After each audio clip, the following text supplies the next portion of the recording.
मानव सभ्यता के आरंभिक काल प्राग ऐतिहासिक काल को 3 भागों में बांटा गया है। निम्नलिखित में से कौन सा काल उन 3 में नहीं आता? तो ऑप्शन डी सही आंसर है, महापाषाण काल। एक्सप्लेनेशन देखते हैं।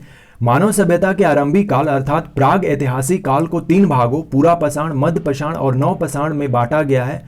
महापाषाण काल दक्षिण भारत में विशाल शिलाओं से निर्मित समाधियों से संबंधित है। इतिहासकारों ने महापाषाण काल का निर्धारण 1000 ईसा पूर्व से लेकर प्रथम शताब्दी ईसा पूर्व के मध्य निर्धारित किया है। हम लोग एंशिएंट हिस्ट्री के क्वेश्चंस देखेंगे और हम लोग इसका डिटेल्स में एक्सप्लेनेशन भी करेंगे। क्वेश्चन नंबर नेक्स्ट जो है, सबसे पहले का मानव सदृश प्राणी जो प्राक मानव होमोसेपियंस से प्रजातीय रूप से भिन्न था उसे सामान्यतः जाना जाता है तो पिथेकैंथ्रोपस के रूप में जाना जाता है। आरंभिक मध्य के अत्यंत नूतन काल में विश्व के अनेक भागों में अधिक विकसित मानव जाति का आविर्भाव हुआ। इसे हम पिथेकैंथ्रोपस या होमो इरेक्टस कहते हैं, जिसका अर्थ सीधा चलने वाला कृप मानव है। यानी जो कपी है, ये जो आप देख रहे हैं होमो इरेक्टस, वो है सीधा चलने वाला।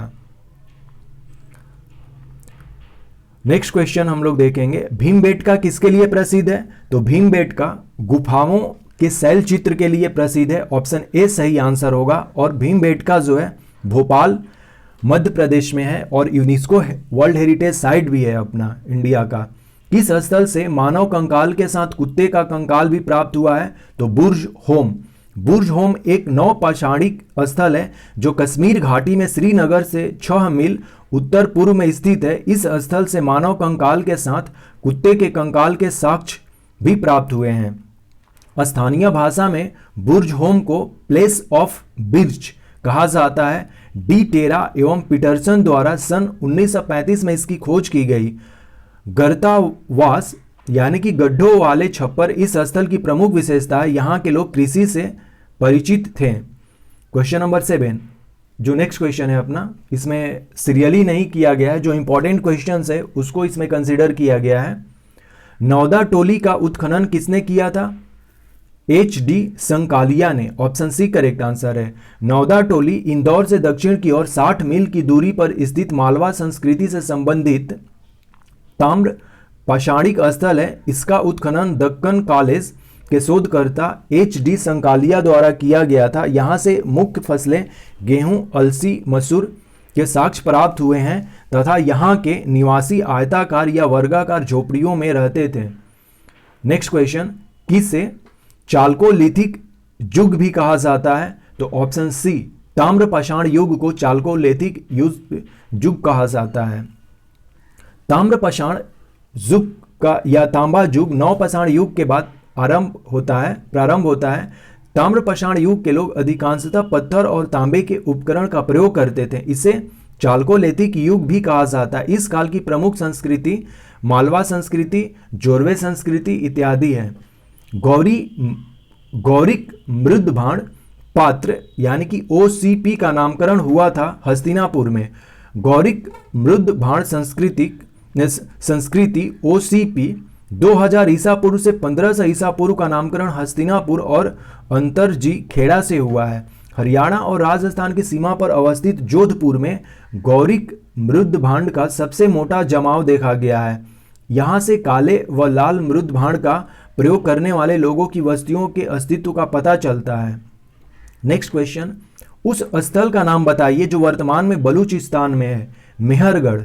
मेहरगढ़ वर्तमान में बलूचिस्तान पाकिस्तान में बेलन नदी है। एक्चुअली यह बोलन नदी नहीं है, बेलन नदी के किनारे स्थित है। यहाँ से नवपाषाण काल से लेकर हड़प्पा काल तक के सांस्कृतिक इतिहास के अवशेष मिलते हैं। यहाँ से कृषि कर्म के साथ साथ तांबा गलाए जाने के भी साक्ष्य मिले हैं। और हम लोग जानते हैं कि जो इंडस वैली सिविलाइजेशन का जो मेजर जो धातु था वो तांबा ही था। मेहरगढ़ जो है आज बलूचिस्तान में है, यानी कि पाकिस्तान। बलूचिस्तान एक प्रोविंस है पाकिस्तान का। नेक्स्ट क्वेश्चन, सिंधु सभ्यता किससे संबंधित है? तो आद्य ऐतिहासिक युग से। ऑप्शन बी करेक्ट आंसर है। सिंधु सभ्यता का जो जनरली टाइम पीरियड माना जाता है, जो ये मैच्योर स्टेज है सिंधु सभ्यता का, 2500 ईसा पूर्व से 1500 ईसा पूर्व तक एक कांस्य युगनी सभ्यता है जो कि आदि ऐतिहासिक युग से संबंधित है। यह हड़प्पा सभ्यता और सिंधु सभ्यता के नाम से भी जानी जाती है। कालक्रम के अनुसार यह सभ्यता मेसोपोटामिया या मिस्र की प्राचीन सभ्यताओं के समकालीन है। इस युग में भावचित्रात्मक लिपि का प्रचलन था, परंतु इस लिपि को अब तक पढ़ा नहीं जा सका है। क्वेश्चन नंबर नेक्स्ट जो है, सिंधु घाटी सभ्यता का कौन सा स्थल वर्तमान में पाकिस्तान में स्थित है? तो हड़प्पा पाकिस्तान के पंजाब प्रांत मोंटगोमरी में स्थित हड़प्पा सिंधु सभ्यता का एक महत्वपूर्ण स्थल है। रावी नदी के तट पर स्थित है। 1921 ईस्वी में भारतीय पुरातत्वविद दयाराम शाहनी ने हड़प्पा की खुदाई प्रारंभ की थी। स्टुअर्ट पिगट ने इसे अर्ध औद्योगिक नगर कहा था और पहला जो हमारा साइट था इंडस वैली सिविलाइजेशन का वो हड़प्पा ही खोजा गया था। और यह जो है अपना उत्तर प्रदेश में स्थित ये वाला क्वेश्चन है। कौन सा क्वेश्चन?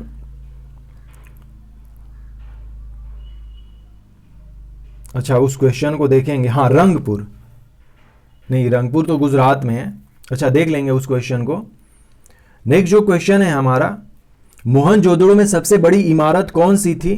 तो अन्नागार जो है ग्रेनरी, वो सबसे बड़ा इमारत था। मोहनजोदड़ो की सबसे बड़ी इमारत को अन्नागार कहा जाता है। हड़प्पा कालीन लोगों ने नगरों में घरों के विन्यास के लिए सामान्यतः ग्रिड पद्धति अपनाई थी। यहाँ बड़े घर, चौड़ी सड़कें और बहुत सारे कुएं होने के प्रमाण मिलते हैं। सिंधु घाटी सभ्यता का कौन सा स्थान भारत में स्थित है? तो लोथल गुजरात में है। अभी सिंधु घाटी सभ्यता के स्थलों में लोथल गुजरात राज्य के अहमदाबाद जिले में भोगवा नदी के तट पर स्थित है। 1954 से 55 ईस्वी में लोथल की खुदाई रंगनाथ राव ने के नेतृत्व में की गई थी। लोथल के पूर्वी भाग में एक गोदीबाड़ा यानी कि बंदरगाह का साक्ष्य मिला है तथा हाथी दांत का पैमाना भी लोथल से प्राप्त हुआ है। सिंधु घाटी की प्रमुख विशेषता थी तो व्यवस्थित शहरी जीवन, अर्बनाइजेशन के लिए जाना जाता है सिंधु घाटी सभ्यता। ऑप्शन बी करेक्ट आंसर है। क्वेश्चन नंबर जो नेक्स्ट क्वेश्चन है अपना, सिंधु घाटी सभ्यता की प्रमुख विशेषता जो है उत्कृष्ट नगर नियोजन एवं स्थापत्य कला सिंधु सभ्यता की प्रमुख विशेषता थी। इस सभ्यता में सड़कें एक दूसरे को समकोण बनाते हुए काटती थीं और नगर अनेक वर्गाकार अथवा चतुर्भुजाकार खंडों में विभाजित थे। नगरों में भवन जाल, जिसे ग्रिड कहते हैं, ग्रिड पद्धति पर व्यवस्थित थे। पर्यावरण अनुकूलन जल निकासी प्रणाली मोहनजोदड़ो इसकी प्रमुख विशेषता है। यह भारतीय उपमहाद्वीपों में प्रथम नगरीकरण का उत्कृष्ट उदाहरण है। हड़प्पा कालीन स्थल रंगपुर किस राज्य में स्थित है? तो गुजरात में स्थित है। ऑप्शन सी करेक्ट आंसर हो जाएगा। क्वेश्चन नंबर जो नेक्स्ट क्वेश्चन है, सिंधु घाटी के लोग किसकी पूजा करते थे? तो पशुपति की करते थे। सिंधु घाटी के लोग मातृदेवी और रुद्र देवता या पशुपति शिव की पूजा करते थे। पशुपति का जो आइडेंटिफिकेशन है वो शिव के तौर पे किया गया है। इसके अतिरिक्त पशु पूजा का भी प्रचलन था। कालीबंगा से प्राप्त अग्नि कुंड के साक्ष्य के आधार पर अनुमान लगाया जा सकता है यहाँ के निवासी अग्नि तथा स्वास्तिक की भी पूजा किया करते थे। भारत में चांदी की उपलब्धता के प्राचीनतम साक्ष्य मिलते हैं हड़प्पा संस्कृति में। ऑप्शन ए करेक्ट आंसर हो जाएगा। भारत में चांदी के सर्वप्रथम प्राचीनतम साक्ष्य हड़प्पा काल से प्राप्त हुए हैं। इस काल में स्वर्ण की अपेक्षा चांदी का अधिक प्रचलन था। चांदी मुख्यतः राजस्थान के जावर और अजमेर से प्राप्त होती थी, जबकि भारत से बाहर अफगानिस्तान से लाजवर्द एवं चांदी आयात की जाती थी। यहाँ ईरान से भी चांदी के आयात के साक्ष्य मिले हैं। नेक्स्ट क्वेश्चन, हड़प्पा कालीन स्थलों में अभी तक किस धातु की प्राप्ति नहीं हुई है? तो लोहा की नहीं हुई है। लोहा की जो खोज है वो वैदिक पीरियड में मानी जाती है। हड़प्पा जो संस्कृति है कांस्य युगनी थी। कृषि कार्य हेतु प्रस्तर यानी कि पत्थर एवं कांसे के औजारों का प्रयोग किया जाता था, जबकि सोना चांदी संभवतः अफगानिस्तान से और रत्न दक्षिण भारत से आते थे। लौह युग का प्रारंभ उत्तर वैदिक काल से माना जाता है। लोहे के प्राचीनतम साक्ष्य गंधार जो आज पाकिस्तान में है से मिले लोहे के उपकरण हैं जो लगभग 1000 ईसा पूर्व के आसपास के हैं। कृषि से संबंधित लौह उपकरण पहली बार अंतरंजी खेड़ा से प्राप्त हुए हैं। भारत का सबसे बड़ा हड़प्पा पुरास्थल राखीगढ़ी है जो कि हरियाणा जिला में है। क्वेश्चन नंबर 12, सिंधु घाटी के लोगों की एक महत्वपूर्ण रचना किसकी मूर्ति थी? तो नृत्य करती हुई नर्तकी। यह है bronze sculpture of dancing girl. Sindhu घाटी के लोगों की एक महत्वपूर्ण रचना नृत्य करती हुई नर्तकी की मूर्ति है जो कांसे से निर्मित द्रवी मोम विधि लॉस्ट वैक्स मेथड पर आधारित थी। यह मूर्ति मोहनजोदड़ो के HR क्षेत्र से प्राप्त हुई है। मोहनजोदड़ो का संबंध पाकिस्तान के सिंध क्षेत्र से है। नेक्स्ट क्वेश्चन, सैंधव सभ्यता का महान स्नानागार कहां से प्राप्त हुआ है? तो ऑप्शन ए करेक्ट आंसर हो जाएगा, मोहनजोदड़ो से हुआ है। 1922 ईस्वी में राखलदास बनर्जी ने मोहनजोदड़ो की खोज की और यहां से सैंधव सभ्यता के महान स्नानागार के साक्ष्य मिले हैं। यह स्नानागार 11.88 मीटर लंबा, 7.01 मीटर चौड़ा और 2.43 मीटर गहरा है। इसकी फर्श पक्की ईंट से निर्मित है। इसमें उतरने के लिए उत्तर तथा दक्षिण की ओर सीढ़ियां बनी हुई है। मार्शल ने स्नानागार को तत्कालीन विश्व का आश्चर्यजनक निर्माण कहा है। विशाल स्नानागार धर्मानुष्ठान संबंधित स्नान के लिए था। कॉटन डे जो है 7 अक्टूबर को सेलिब्रेट किया जाता है। हड़प्पा के लोग किस वस्तु के उत्पादन में अग्रणीय थे? तो कपास के उत्पादन में। ऑप्शन सी करेक्ट आंसर है। हड़प्पा सभ्यता के व्यापार का आधार कृषि था। ये कपास उत्पादन में अग्रणीय थे तथा अन्य फसलों जैसे चावल, गेहूं, जौ, खजूर, तरबूज, मटर, राई इत्यादि से भी परिचित थे। कपास का उत्पादन सबसे पहले सिंधु क्षेत्र में ही प्रारंभ हुआ था। मेसोपोटामिया, जिसे मिस्र आज कहते हैं, में कपास के लिए सिंधु शब्द, जबकि यूनान के लोग कपास को सिंडन या सिंडोन कहते थे जो सिंधु शब्द से ही निकला है। वेद शब्द का अर्थ है ज्ञान। वेद शब्द का अर्थ है ज्ञान। वेदों का संकलन करता वेद व्यास को माना गया है। वेदों को औपनिषद भी माना जाता है। वेद 4 है, ऋग्वेद, सामवेद, यजुर्वेद और अथर्ववेद। इन चारों वेदों को संहिता कहा जाता है। अथर्ववेद के अतिरिक्त अन्य तीनों वेदों के सम्मिलित संग्रह को वेदत्रयी या त्रयी कहा जाता है। वेदों को श्रुति भी कहा जाता है। प्रत्येक वेद के 4 अंग हैं जिन्हें वेदांग कहते हैं। वैदिक संहिता, ब्राह्मण ग्रंथ, आरण्यक और उपनिषद। सबसे प्राचीन वेद कौन सा है? तो ऋग्वेद है। Option B correct answer. Rigveda सबसे प्राचीन वेद है। इस वेद में 10 मंडल, 1028 सूक्त तथा 10,580 ऋचाएं हैं। इस वेद में सुदास व भरत के मध्य हुए 10 राज युद्ध का वर्णन किया गया है। ऋग्वेद के मंत्रों का उच्चारण करने वाले ऋषि को होत्री या होता कहा जाता था। प्रसिद्ध गायत्री मंत्र ऋग्वेद के 3 मंडल में मिलता है। ऋग्वेद के 10 मंडल के पुरुष सूक्त में सर्वप्रथम शूद्रों का उल्लेख मिलता है। ऋग्वेद की 5 शाखाएं हैं, साकल, वास्कल, आश्वालायन, संखायन तथा मांडुक्य। किसका संकलन ऋग्वेद पर आधारित है? तो Samaveda. Option B correct answer. Samaveda का संकलन ऋग्वेद पर आधारित है। साम शब्द का अर्थ है गान। इस प्रकार सामवेद में संकलित मंत्रों को देवताओं की स्तुति के समय गाया जाता था। सामवेद में कुल 1810 छंद हैं जिनमें 75 के अतिरिक्त शेष ऋग्वेद से लिए गए हैं। सामवेद की 3 शाखाएं हैं, कौथुमी, जैमिनी एवं राणायनी। निय सामवेद का गायन करने वाले पुरोहित को उद्गाता कहा जाता था। सामवेद को भारतीय संगीत शास्त्र का मूल कहा जाता है। नेक्स्ट क्वेश्चन, बोगास कोई महत्वपूर्ण है क्योंकि यहां से प्राप्त अभिलेखों में वैदिक देवताओं एवं देवियों के नामों का उल्लेख है। बोग्जकोई जो है यह आज टर्की में है।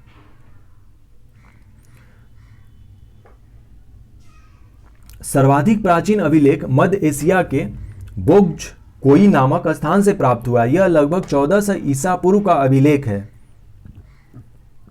इस अभिलेख में हिती राजा सुविलिम्पा और मितनी राजा मिटुअजा के मध्य हुई संधि का उल्लेख है। संधि के साक्ष्य के रूप में वैदिक काल के देवी देवताओं इंद्र, मित्र, वरुण तथा नासत्य या अश्विन का उल्लेख किया गया है। प्राचीन भारत में निशक नाम से जाने जाते थे स्वर्ण आभूषण। वैदिक काल में स्वर्ण आभूषणों को निशक अथवा निशाका कहा जाता था। कुरीर एवं कर्ण शोधन की आभूषण, कर्ण शोभन भी आभूषण थे। कालांतर में निशक शब्द का प्रयोग स्वर्ण सिक्कों के लिए किया जाने लगा, जबकि बौद्ध जातक में क्रमशः 3 प्रकार के स्वर्ण सिक्कों का उल्लेख मिलता है, निशक या निशाका, सुवर्ण तथा मसाका। निशाका उच्च मूल्य वाली मुद्रा थी, जबकि मसाका निम्न मूल्य वाली मुद्रा थी। नेक्स्ट क्वेश्चन, ऋग्वेद में किस नदी को मातेत्मा, देवीत्मा एवं नदीत्मा नाम से संबोधित किया गया है? तो Saraswati, option B correct answer. Rigveda में सर्वाधिक पवित्र नदी सरस्वती थी। ऋग्वेद में सरस्वती को ही मातेत्मा सबसे अच्छी माँ, देवीत्मा सबसे अच्छी देवी एवं नदीत्मा सबसे अच्छी नदी कहा गया है। सरस्वती नदी को हेलमंड भी कहा गया है। सप्त सैंधव प्रदेश में सिंधु नदी, पंजाब की 5 नदियां एवं सरस्वती नदी भी शामिल थी। महाभारत में सरस्वती नदी को प्लक्षवती, वेद स्मृति तथा वेदवती आदि नामों से भी जाना गया है। पुराणों की संख्या 18 है, 4 वेद, 6 शास्त्र, 18 पुराण, 60 नीतियां और 108 उपनिषद हैं। ऑप्शन बी करेक्ट आंसर है। पुराणों की रचना लोमहर्ष ऋषि तथा उनके पुत्र उग्र श्रवा द्वारा की गई है। पुराणों की संख्या 18 है। मत्स्य, मार्कंडेय, भविष्य, वामन, ब्रह्मांड, ब्रह्म वैवर्त, ब्रह्मा, भागवत, वराह, विष्णु, वायु, अग्नि, नारद, पद्म, लिंग, गरुड़, कुर्म, ये सारे जो हैं 18 पुराण हैं, जिसमें कि स्कंद पुराण भी है। पुराणों में सबसे प्राचीन मत्स्य पुराण है। यज्ञ संबंधी विधि विधानों का ज्ञान होता है यजुर्वेद से। ऑप्शन डी करेक्ट आंसर है। यजुर्वेद मूलतः कर्म कांड से संबंधित ग्रंथ है। इसमें मूल रूप से यज्ञ संबंधी विधि विधान तथा मंत्रों का संकलन किया गया है। यह गद्य एवं पद दोनों में लिखा गया है। यजुर्वेद के 2 मुख्य भाग हैं, शुक्ल यजुर्वेद केवल पद में और कृष्ण यजुर्वेद जिसे दक्षिण भारत कहा जाता है, जो कि पद और गद्य दोनों में लिखा गया है। यजुर्वेद के पुरोहित अध्यवर्यु कहलाते हैं। शुक्ल यजुर्वेद को वाजस्नेयी संहिता के नाम से भी जाना जाता है। नेक्स्ट क्वेश्चन, आध्यात्मिक ज्ञान के विषय में नचिकेत और यम का संवाद किस उपनिषद में वर्णित है? तो कठोर उपनिषद, ऑप्शन डी करेक्ट आंसर। कठोर उपनिषद एक कृष्ण यजुर्वेदीय उपनिषद है, जिसमें आध्यात्मिक ज्ञान के विषय में नचिकेत और यम का संवाद वर्णित है। याज्ञवल्क्य मैत्रेयी संवाद एवं राजा जनक के दरबार में ब्रह्मचर्चा का वर्णन बृहदारण्यक उपनिषद में किया गया है, जबकि सत्यकाम, जाबाली एवं उद्दालक श्वेत केतु का व्याख्यान छांदोग्य उपनिषद में वर्णित है। पुरुष मेघ का उल्लेख किस ग्रंथ में हुआ है? तो शतपथ ब्राह्मण में। Option C correct answer. पुरुष मेघ का उल्लेख शतपथ ब्राह्मण में हुआ है। शतपथ ब्राह्मण यजुर्वेद का ब्राह्मण ग्रंथ है। शतपथ ब्राह्मण में पत्नी को पति की अर्धांगिनी बताया गया है, इसमें जायदस्तम अर्थात पत्नी की गृह है कहकर इसके महत्व को स्वीकार किया गया है। स्त्रियों को जनसभा, विधत्त एवं अपनी बात कहने की छूट थी। वैदिक साहित्य स्रोत के रूप में ऋग्वेद के पश्चात शतपथ ब्राह्मण का प्रमुख स्थान है। कर्म कांडों के अतिरिक्त इसमें सामाजिक विषयों का भी वर्णन है। नेक्स्ट क्वेश्चन, वैदिक काल में किस पशु को अघन्या माना गया है? तो गाय को। वैदिक काल में गाय को पवित्र पशु माना जाता था। इसे अघन्या अर्थात न मारे जाने योग्य माना गया है। इसे अष्टकर्णी भी कहा गया तथा गविष्ठ गाय की महत्ता बताने वाला शब्द है। पणी नामक पशुओं की चोरी के लिए कुख्यात थे। वैदिक काल में गाय से ही लोगों की समृद्धि को व्यक्त किया जाता था, जैसे धनी व्यक्ति गोमत, राजा गोपति, समय गोधूली, पुत्री दुहिता कहलाते थे। नेक्स्ट क्वेश्चन, किस वैदिक साहित्य में मोक्ष साल्वेशन की चर्चा मिलती है? तो उपनिषद में। Option D correct answer. मोक्ष शब्द का प्रथम बार उच्चारण स्वतर उपनिषद में किया गया है। उपनिषदों में संसार तथा आत्मा एवं परमात्मा के संबंधों के विषय में प्रमुख दार्शनिक विचारों का वर्णन मिलता है। उपनिषद का शाब्दिक अर्थ है समीप बैठना। उपनिषद को वेदांत भी कहा जाता है। उपनिषदों की कुल संख्या 108 है। उपनिषद को शंकराचार्य ने ब्रह्म ज्ञान कहा है। सत्यमेव जयते शब्द कहां से लिया गया है? ऑप्शन डी करेक्ट आंसर है, मुंडको उपनिषद। भारत का राष्ट्रीय आदर्श वाक्य सत्यमेव जयते मुंडको उपनिषद से लिया गया है। मुंडको उपनिषद के अनुसार इसका अर्थ है कि सत्य की ही विजय होती है। इसमें यज्ञ को टूटी हुई नौका के समान बताया गया है जिस पर भरोसा नहीं किया जा सकता। नेक्स्ट क्वेश्चन, गोत्र शब्द का प्रयोग सर्वप्रथम कहां किया गया है? तो ऋग्वेद में किया गया है। ऋग्वेद में परिवार वाचक गोत्र शब्द का प्रयोग विरल है। गोत्र शब्द का अर्थ है पुत्र के पुत्र से उत्पन्न होने वाली संतान। गोत्र की अवधारणा सर्वप्रथम उत्तर वैदिक काल में आई। यह किसी मूल पुरुष यानी कि ऋषि से प्रारंभ मानी जाती है। मूलतः 7 गोत्र माने जाते हैं, कश्यप, वशिष्ठ, भृगु, गौतम, भारद्वाज, अत्रि और विश्वामित्र। महात्मा बुद्ध का जन्म एवं निर्वाण ज्ञान की प्राप्ति किस दिन प्राप्त हुआ था? तो वैशाख पूर्णिमा को ही इनका जन्म भी हुआ था और इनको निर्वाण भी प्राप्त इसी दिन हुआ था और इनकी जो मृत्यु है इसी दिन हुई थी, वैशाख पूर्णिमा को ही। महात्मा बुद्ध का जन्म वैशाख पूर्णिमा के दिन 563 ईसा पूर्व में कपिलवस्तु के लुम्बिनी नामक स्थान पर हुआ। बौद्धों के लिए यह सबसे पवित्र दिन होता है। उन्होंने 29 वर्ष की अवस्था में गृह त्याग, जिसे महाविनिष्क्रमण कहते हैं, किया। 35 वर्ष की आयु में बोध गया में वैशाख पूर्णिमा की रात वट वृक्ष के नीचे पुनपुन नदी, जिसे निरंजना कहते हैं, के तट पर सिद्धार्थ को ज्ञान प्राप्त हुआ। क्वेश्चन नंबर जो नेक्स्ट क्वेश्चन है, महात्मा बुद्ध किस वंश से संबंधित थे? तो शाक्य वंश के थे और इनकी माता जो थी वो कोलिया वंश की थी। इनके पिता शाक्य वंश के थे, इसलिए महात्मा बुद्ध जो है वो शाक वंश के माने जाएंगे। महात्मा बुद्ध का जन्म नेपाल के तराई क्षेत्र में स्थित कपिलवस्तु के लुम्बिनी ग्राम में शाक्य नामक एक क्षत्रिय कुल में 563 ईसा पूर्व में हुआ था। महात्मा बुद्ध को शाक्य मुनि भी कहा जाता है।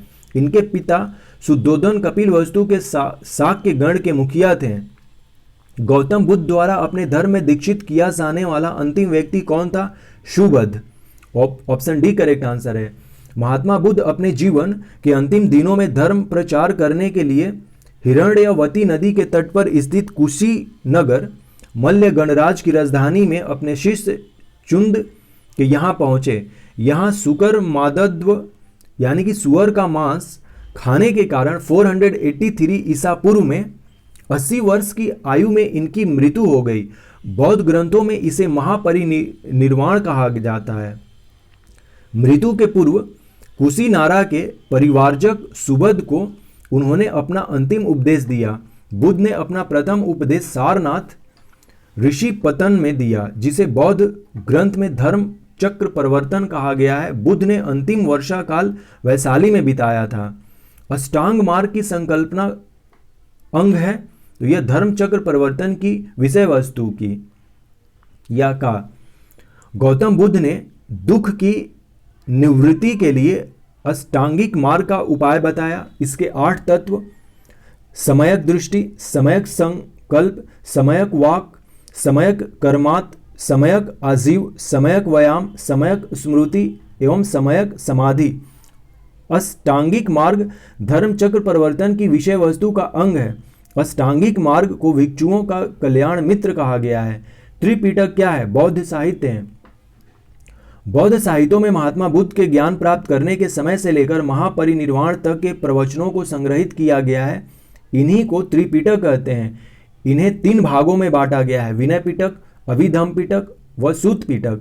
विनय पिटक की रचना उपाली ने की, जिसमें बौद्ध संघ के नियमों का वर्णन है, तथा सूत पिटक की रचना आनंद ने की, जिसमें बुद्ध के उपदेशों और संवादों का संग्रह है। अभिधम्म पिटक की रचना तिष्य ने की, जिसमें बुद्ध के आध्यात्मिक एवं दार्शनिक विचारों का संकलन है।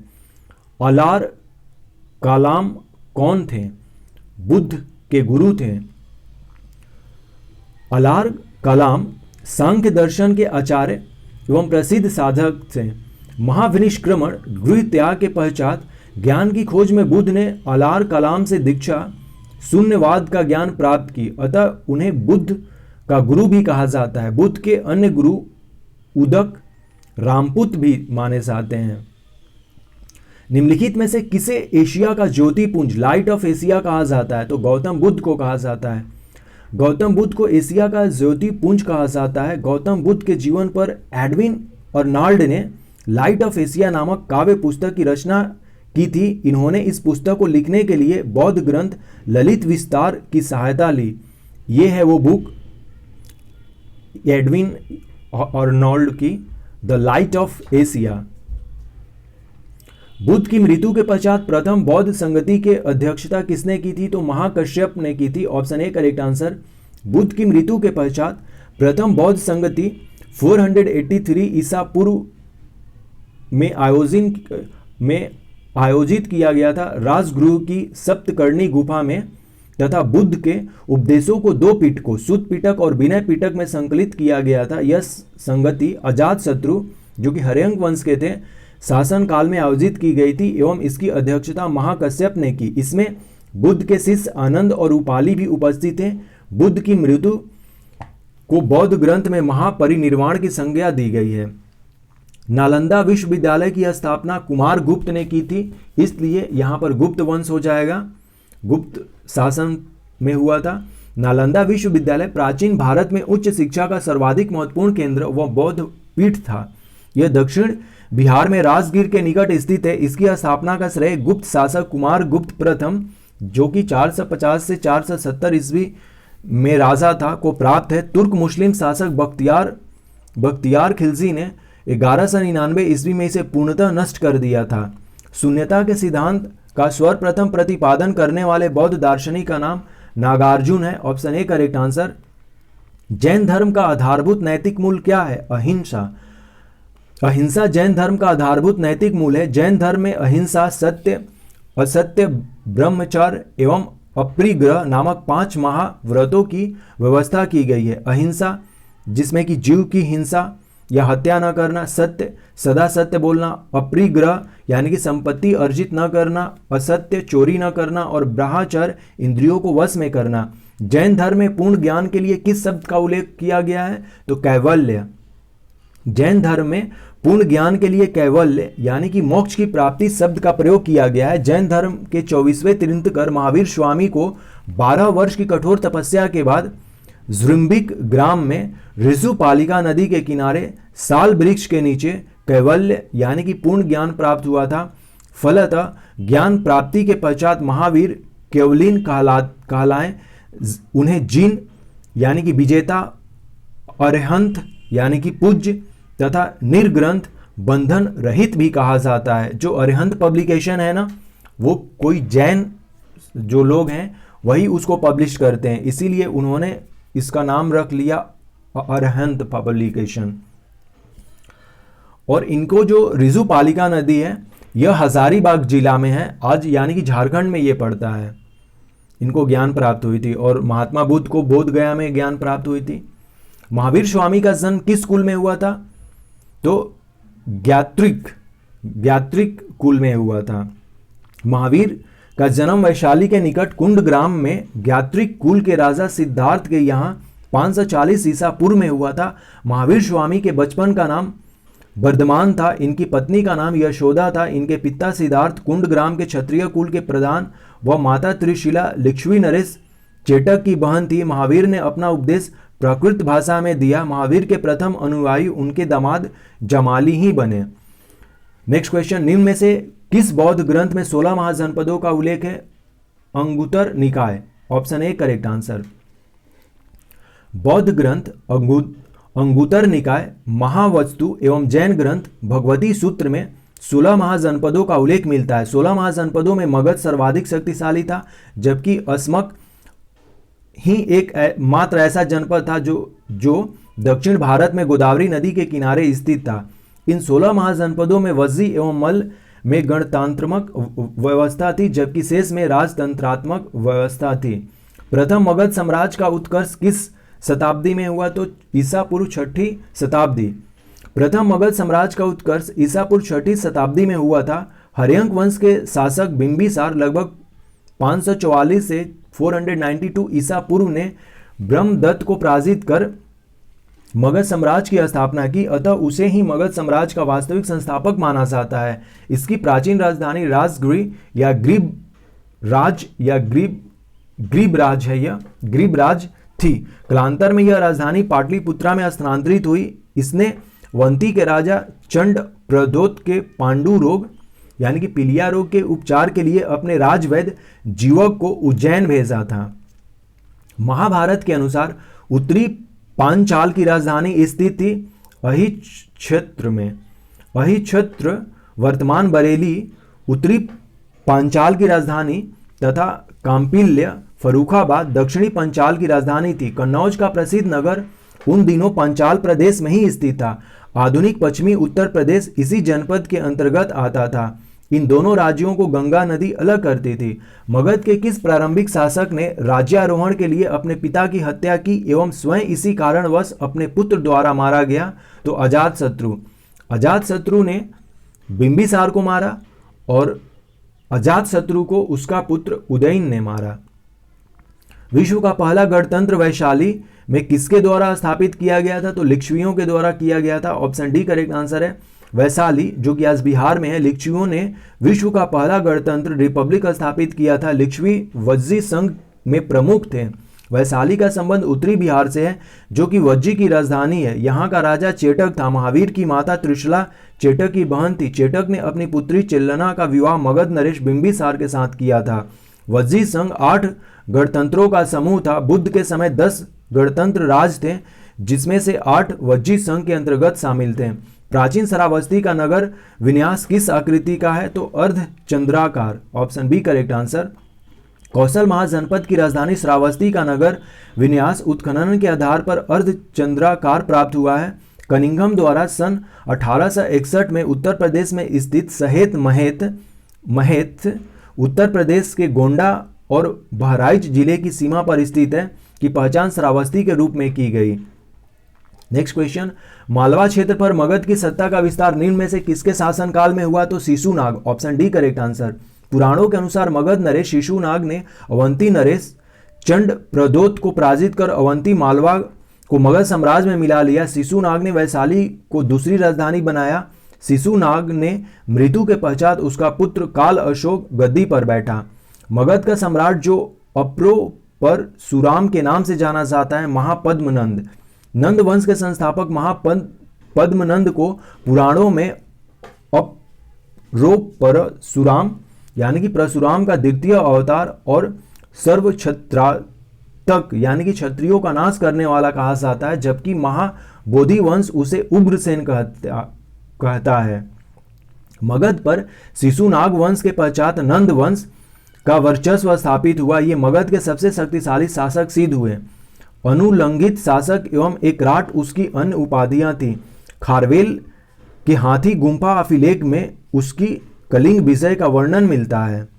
प्रारंभिक गणतंत्र में कौन सा नहीं था? तो योधेय जो है वो गणतंत्र नहीं था। कपिलवस्तु के शाक्त वैशाली के लिच्छवी सुमारी गिरी के भग राम ग्राम के कोलिया कुशी नारा के मल मिथिला के विदेह आदि बुद्ध काल के गंगा घाटी में कई गणराज्यों के अस्तित्व के प्रमाण प्राप्त होते हैं, जबकि योधेय गुप्त काल में झेलम और सिंधु नदी के मध्य का भाग था। कनिंघम के अनुसार योधेय देश सतलुज के दोनों तटों पर विस्तृत था। समुद्रगुप्त के प्रयाग प्रशस्ति में योधेयों का उल्लेख मिलता है।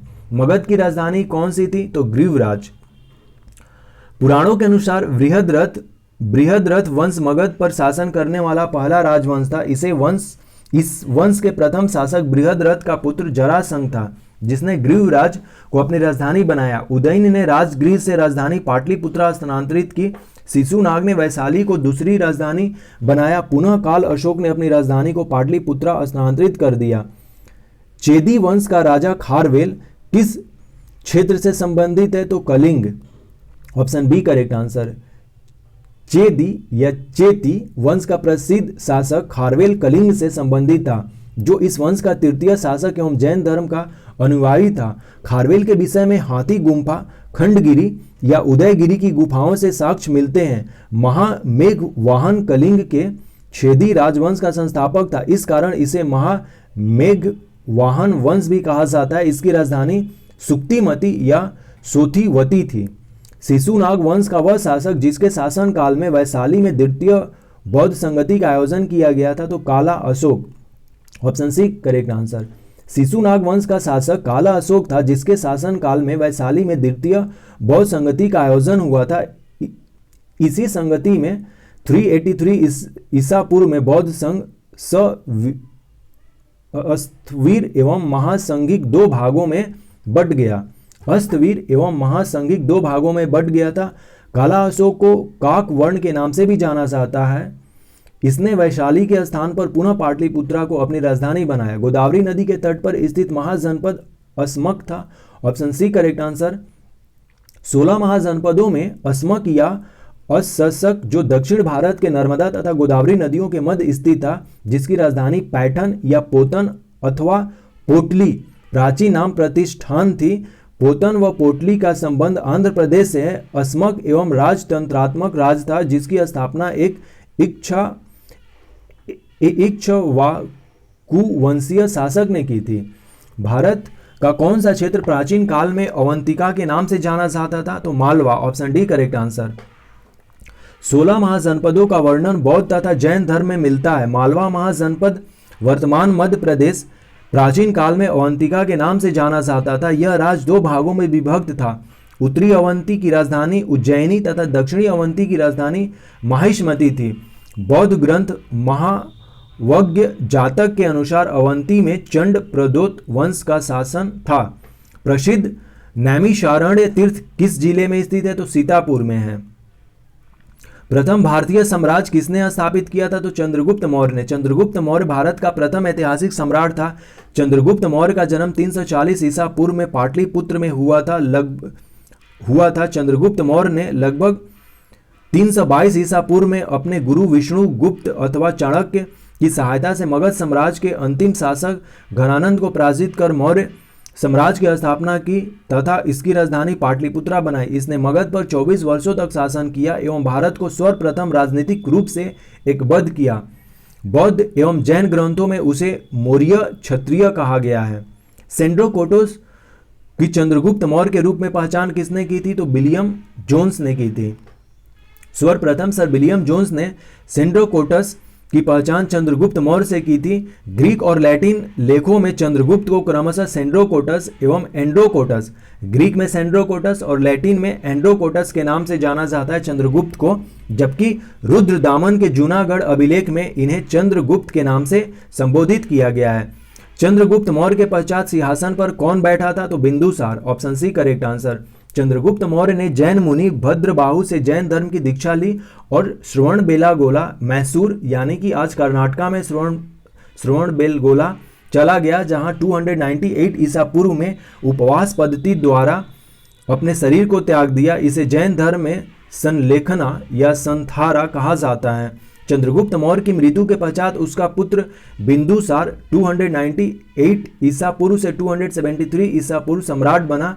यूनानियों ने इसे अभित्र केटस या अमित्र घात शत्रु विनाशक कहा है। चंद्रगुप्त मौर्य का साम्राज्य उत्तर पश्चिम में कहां तक था, तो हिंदूकुश पर्वत तक था। चंद्रगुप्त मौर्य का साम्राज्य उत्तर पश्चिम में ईरान से लेकर पूर्व में बंगाल तथा उत्तर में कश्मीर से लेकर दक्षिण में उत्तरी कर्नाटक तक विस्तृत था। विंसेंट के अनुसार हिंदूकुश पर्वत भारत की प्राकृतिक सीमा थी। पाटलिपुत्रा इस विशाल साम्राज्य की राजधानी थी। रुद्रदामन के जूनागढ़ अभिलेख से पश्चिमी भारत पर उसका अधिकार प्रमाणित भी होता है। सेलुकस, जिनको अलेक्जेंडर द्वारा सिंध एवं अफगानिस्तान का प्रशासक नियुक्त किया गया था, को किस भारतीय राजा ने पराजित किया था, तो चंद्रगुप्त मौर्य ने सेलुकस को पराजित किया था। सिकंदर के सर्वाधिक जोग्य सेनापति सेलुकस ने उसकी मृत्यु के बाद सिकंदर द्वारा विजित प्रदेशों पर पुनः आधिपत्य स्थापित करने के लिए 305 ईसा पूर्व में भारत पर आक्रमण किया, परंतु मौर्य शासक चंद्रगुप्त से सेलुकस को पराजित होना पड़ा। उसने सेलुकस की पुत्री से विवाह किया तथा दहेज में हेरात, कंधार, मकरान व काबुल प्राप्त किया। बदले में चंद्रगुप्त ने उसे 500 हाथी उपहार स्वरूप दिए। प्लूटार्क के अनुसार चंद्रगुप्त ने 6 लाख सेना लेकर संपूर्ण भारत पर अपना आधिपत्य स्थापित किया। प्राचीन भारत में कौन सी एक लिपि दाईं ओर से बाईं ओर लिखी जाती थी खरोष्टी। प्राचीन भारत में खरोष्टी लिपि दाईं से बाईं ओर लिखी जाती थी। यह मुख्यतः उत्तर पश्चिमी भारत की लिपि थी। इसे पढ़ने का श्रेय मैशन, प्रिंसेप, नैरिश, लेसन, कनिंगम आदि विद्वानों को जाता है। शाह बासगढ़ी और मानसेहरा के बृहद शिलालेख खरोष्टी लिपि में है, जबकि ब्राह्मी लिपि बाईं से दाईं ओर लिखी जाती थी।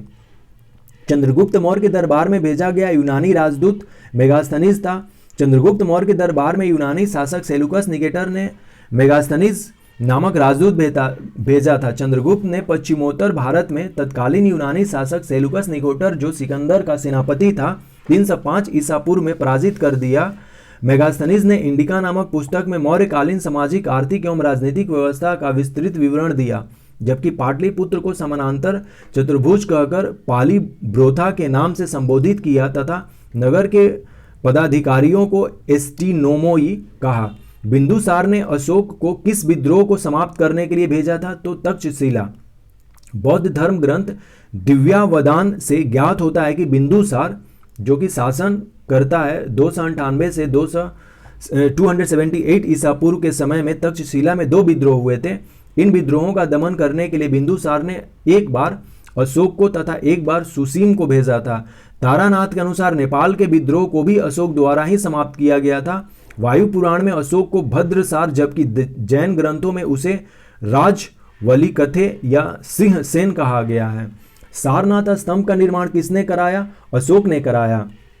सारनाथ का स्तंभ धर्मचक्र परिवर्तन की घटना का स्मारक है, जिसका निर्माण अशोक ने कराया था। इस स्तंभ पर निर्मित सिंह की आकृति शक्ति का प्रतीक माना जाता है। वर्तमान में अशोक स्तंभ के नाम से यह विश्व विख्यात है और इसको भारत गणराज्य द्वारा भारत के राष्ट्रीय चिन्ह के रूप में स्वीकार किया गया है। मौर्य जुगनी सभी स्तंभ बलुआ पत्थरों से निर्मित हैं। अशोक पहला भारतीय शासक हुआ जिसने अपने अभिलेखों की सहायता से प्रजा को संबोधित किया। किस अभिलेख में अशोक का नाम उल्लेखित है? तो मस्की का लघु शिलालेख। मस्की आज कर्नाटका में स्थित है। मस्की एक जगह है, या मास्की जिसको हम कहते हैं। मौर्य मंत्री परिषद में कौन राजस्व एकत्रीकरण करने से संबंधित था? तो क्षमाहर्ता। Option A correct answer. Maurya मंत्री परिषद में राजस्व एकत्रीकरण के लिए उत्तरदायी मंत्री को समहर्ता कहा जाता था। अंतपाल सीमावर्ती दुर्गों की देखभाल करता था। सानिधाता राजकीय कोषाध्यक्ष तथा प्रदेष्टा फौजदारी न्यायालय का न्यायाधीश था, जबकि व्यवहारिक दीवानी न्यायालय का न्यायाधीश था। मौर्य काल में कर चोरी हेतु दंड स्वरूप मृत्युदंड का प्रावधान था। भाग एवं बलि थे राजस्व का स्रोत। ऑप्शन बी करेक्ट आंसर है। प्राचीन भारत में भाग एवं बलि राजस्व के स्रोत थे। कौटिल्य के अर्थशास्त्र के अनुसार भूमि का मालिक राजा हुआ करता था। वह भूमि से उत्पन्न उत्पादन में एक भाग का अधिकारी था। इसी कर को भाग कहते हैं। इसी प्रकार बलि भी राजस्व का स्रोत था। अशोक ने अपने लुम्बिनी यात्रा में भाग भूराजस्व की राशि 1/6 से घटाकर 1/8 कर दी थी तथा बलि को माफ कर दिया था। अर्थशास्त्र में बलि का तात्पर्य उपकर से है, जो राजा उपज के अतिरिक्त भाग को प्रजा से लेता था। राजकीय भूमि की व्यवस्था करने वाला प्रधान अधिकारी शीताध्यक्ष कहलाता था। यह अपने कुछ क्वेश्चंस रहे। नेक्स्ट क्वेश्चन जो है एंशिएंट हिस्ट्री का हम लोग अगले वीडियो में देखेंगे।